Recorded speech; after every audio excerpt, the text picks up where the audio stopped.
The film opens shortly after the first film, with Tyler Rake barely surviving his fall and injuries. He is recovered and hospitalized in Dubai, where his partner Nick stays by his side until he wakes up. She tells him that he must have survived for a reason, and he must find out why. At a Georgian prison, crime boss Zorab Radiani learns that his younger brother David is having his prison sentence extended by another 10 years. Zorab travels to the prison to meet with the government official that extended David's sentence and kills him with a pitchfork to the throat. Before Zorab's men, the Nagazi, kill the guards and get David out. Nick and her brother Yaz bring Tyler to a cabin in Austria, where he plans to spend his retirement. While Tyler spends time on personal activities, he is also still mourning the death of his son and the end of his marriage. David reunites with his wife Kedivin and their children Sandro and Nina. David plans to turn his son into a Nagazi, despite Kedivin's protests, but Sandro idolizes his father. Tyler is visited by a mysterious man named Alcott,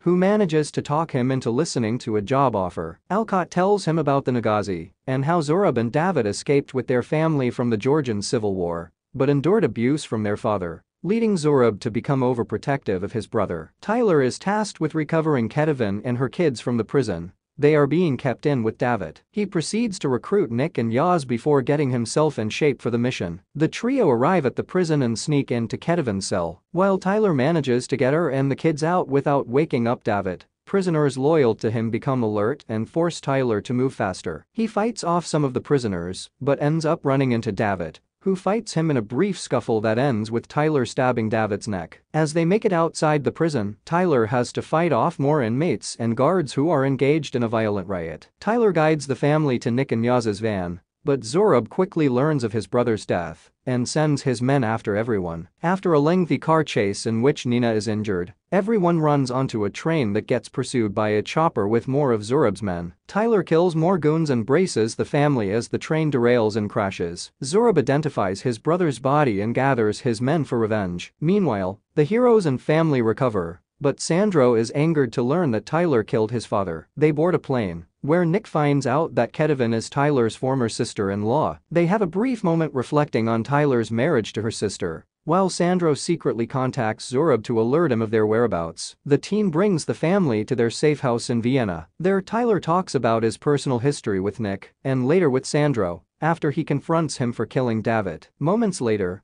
Zorab's chopper starts making its way toward the safe house. Kedivin realizes Sandro brought them there, forcing everyone to run and hide. As the villains begin to open fire, Tyler gets Nina and Kedivin out safely, while Yaz chases after Sandro, but he ends up going with Zorab. Tyler, Nick and Yaz kill more of Zorab's men, but Zorab shoots Yaz before they can make their escape. After boarding their escape chopper, Yaz dies from his wounds, and Nick weeps for her brother. Tyler brings everyone back to his cabin, where his ex-wife Mia shows up to be with her sister and niece. Mia privately talks to Tyler about why he wasn't there in their son's final hours, and he admits that he felt helpless and couldn't watch him die. Zorab contacts Tyler, who gives him his location, an airfield by a church, so that they can end things. Despite Nick's protests, Tyler goes alone so she can stay with the family. Tyler blows up Zorab's vans and planes so he cannot escape. After killing every last one of his goons, he gets to Zorab in the church, only to find that he has a bomb strapped to Sandro's body that will detonate if he is killed. Nick shows up to help and gets shot, but helps Sandro remove and disarm the bomb. Tyler and Zorab get into a bloody and brutal showdown. Even after taking numerous stabs, Zorab says he will never stop trying to kill Tyler, leading him to put a bullet in Zorab's head. Nick passes out from her injuries before she and Tyler are found by authorities. Tyler and Nick are hospitalized under police custody. Mia visits Tyler in prison and informs him that Kedivin and the kids are in protective custody, but had their assets seized by the American government. Tyler tells her to find $1 million in cash at his cabin to give to them. Alcott later bails Tyler out of prison for a new job, but he says he won't do it without Nick. Alcott then shows Tyler that he also bailed Nick out and then gives them a chance to work for the people he works for.